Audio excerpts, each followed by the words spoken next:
জোর দাবি জানাই যে শিক্ষার্থীদের জন্য শিক্ষার পেছনে এই ব্যয়গুলো করার মধ্য দিয়ে আগামীর বাংলাদেশ বিনির্মাণে বর্তমান যারা দায়িত্বশীল রয়েছেন, সরকারে রয়েছেন, তারা ভূমিকা রাখবেন সে আমরা আশাবাদ ব্যক্ত করছি।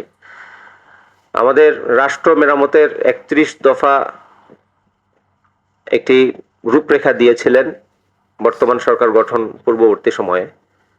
তো সেখানেও তারা উল্লেখ করেছিলেন, সেখানকার একটি পয়েন্ট ছিল যে ভবিষ্যৎ বাংলাদেশের চ্যালেঞ্জ মোকাবেলার শিক্ষিত জনগোষ্ঠী তৈরি করা, এটা তাদের একটা অন্যতম পয়েন্ট ছিল, অন্যতম প্রতিশ্রুতি ছিল।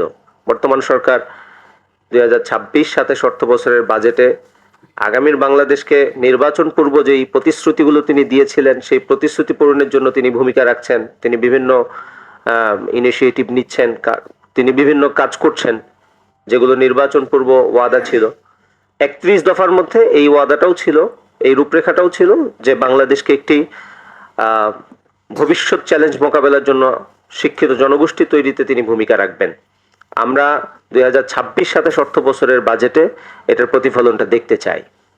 এটার প্রতিফলন দেখার জন্য একটি দেশে শতকরা জিডিপির 4 থেকে 6% অন্তত বরাদ্দ দিতে হয়। এটা হলো বিভিন্ন গবেষণা সংস্থা, অর্থনৈতিক বিভিন্ন প্রতিষ্ঠান যারা একটি দেশের অর্থনৈতিক বিভিন্ন বিষয়গুলো নিয়ে গবেষণা করেন, তাদের গবেষণায় উঠে এসেছে। তো সেই জায়গা থেকে আমরা আজকের এই বাজেট প্রোগ্রাম থেকে, শিক্ষা বাজেট প্রস্তাবনা প্রোগ্রাম থেকে জিডিপির ন্যূনতম 6% বা মোট বাজেটের 20% আমরা শিক্ষা খাতে বরাদ্দের জন্য জোর দাবি জানাচ্ছি। আমাদের তরুণ জনগোষ্ঠী এবং যে কর্মসংস্থান, এই কর্মসংস্থানটা, এই তরুণ জনগোষ্ঠীটা অত্যন্ত গুরুত্বপূর্ণ আমাদের এই দেশের জন্য। আমরা জানি যে আমাদের এখন ডেমোগ্রাফিক ডিভিডেন্ড চলছে, যেখানে কর্মক্ষম জনশক্তি অনেক। আমাদের শিক্ষার্থী প্রায় 4.5 কোটি। মোট জনসংখ্যার মোট জনসংখ্যার আপনার প্রায় 25%, 4 ভাগের 1 ভাগ।